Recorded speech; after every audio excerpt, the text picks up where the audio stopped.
Meantime, we've been talking a lot on this show about states dealing with unprecedented budget crises, which could in turn lead to job cuts. Hundreds of thousands of layoffs in the public sector. Today, we want to turn our attention to the state of Arizona. It is looking at a more than $3 billion budget gap in the new fiscal year, according to the Center on Budget and Policy Priorities. Consider this, the state's entire 2010 budget totaled about $9 billion. So how can the state fill that hole? Dean Martin joins us now. He's Arizona's state treasurer. He's a Republican who's also seeking his party's nomination for governor this year. Thank you for joining us, sir. And I want to get to your solutions, but let's start first on sort of the news of overnight. Arizona no longer has a short-term borrowing agreement. That $700 million line of credit with Bank of America was allowed to lapse. So you've got about 2 months worth of cash for spending here. Why? That's correct. Why would you do that? Why would you allow for a liquidity crisis, essentially, in your state? Well, our governor pushed for a $3 billion sales tax increase and succeeded in getting that, as well as a $250 million property tax increase, and had told everyone that there would be no problems moving forward. And then in the budget that was adopted, went through and essentially put together a cash flow plan that required about $1.5 billion in deficit spending. We wanted to present an alternative plan that would have avoided the necessity of borrowing $700 million and avoiding the millions of dollars of interest costs. And we were scheduled to have a loan commission meeting with myself, the governor, and the head of Department of Administration.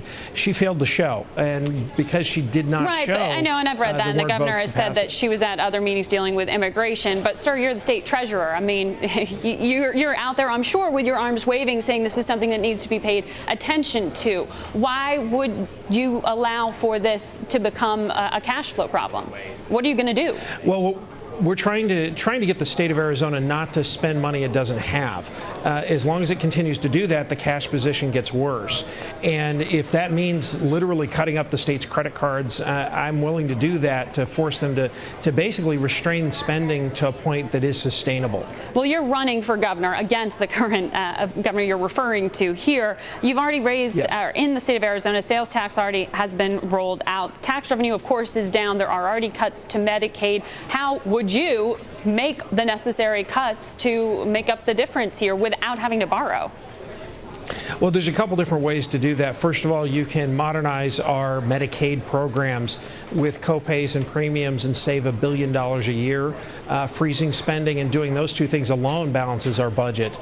You can restructure our debts and save about $1.4 billion. The state is paying through the nose for about $10 billion in debts, $4.5 billion against the general fund. So you would never go to an outside lender like Bank of America? Basically, we wouldn't incur new debts. We would essentially cut up the existing credit cards, pay off the existing debts, and reconsolidate our loans, essentially. But what you would do in Personal Finance 101 for somebody that's up to their eyeballs in credit card debt, you get a debt consolidation loan. Well, let me ask you here, because the other big topic that so many people are watching with the state of Arizona is illegal immigration and the controversial policies your state has adopted. Putting the politics aside, let's talk about the economics of it. I know you sent a bill to Secretary Napolitano asking for a check to be written to make up the difference here. But if you're causing a cash crisis in your state and you may have to cut police jobs and civil servants, isn't that creating more of an issue in policing immigration? Well, when Secretary Napolitano was governor, she sent the federal government a bill for uncompensated incarceration costs. We basically updated the same bill and sent it forward.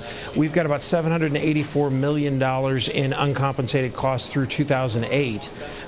With interest, that's over $1 billion. We're not holding our breath that they're ever going to pay that, but according to federal law, they're supposed to. This is just one component of our immigration problem, just the incarceration of felons. All right. Well, good luck to you in settling those deficits.